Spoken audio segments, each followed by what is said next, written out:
A philosopher by the name of Elbert Hubbard once said, "One machine can do the job of 50 ordinary men. However, no machine can do the job of one extraordinary man."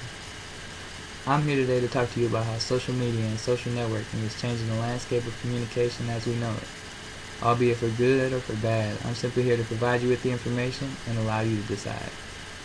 To begin, a social networking site is one that allows users to post personal information such as photographs or status updates and share with other users of the website. In order to bring this service to the user, social networkers then package the demographic information and sell it to advertising agencies. In order to do this, companies must have strict privacy policies. One company that recently updated their privacy policy was Google. As of March 1st, 2012, Google states that they have the right to your location information, whether you consent to them or not. They may use Wi-Fi access points or cell phone towers to pinpoint your exact location. Google's policy also states that they have the right to phone information such as telephone logs, text messaging records, and data services. One way they monitor data services is through the use of cookies. Cookies are bits of information sent to the user's PC to monitor and track location and what they dislike and what they like, to package back to advertising agencies. This could possibly violate the Fourth Amendment by allowing the government to monitor these cookies. The Fourth Amendment states that the people have a reasonable protection from invasion of privacy, and they are protected from unreasonable search and seizure. Unreasonable search and seizure includes just checking because you have access to the information. In the American Revolution, the writs of assistance allowed British soldiers to just check American homes without any actual probable cause, just on a random, they would like to check your basis. In 2004, Hepting versus AT&T, Hepting alleges that Nauru Insight was installed in millions of phones. Post 9/11, the NSA developed a program with AT&T to allow them to track and monitor information for terroristic threats. Hepting alleges that this is a violation of personal privacy and wants $100,000 for each user.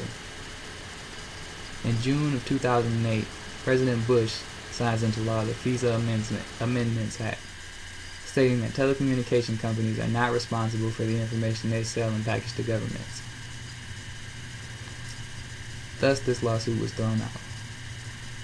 This should be alarming for Google users currently, because if you go through your phone, go to Settings, and then Manage Applications, and as you scroll closer to the bottom, you'll see an application known as IQ Agent. IQ Agent is able to store personal information, log all keystrokes and button presses, turn on and off cameras and microphones, and send back location information. In an alarming study, 1 in 3 adult Americans now have a social networking site. This is 4 times higher than just 3 years ago.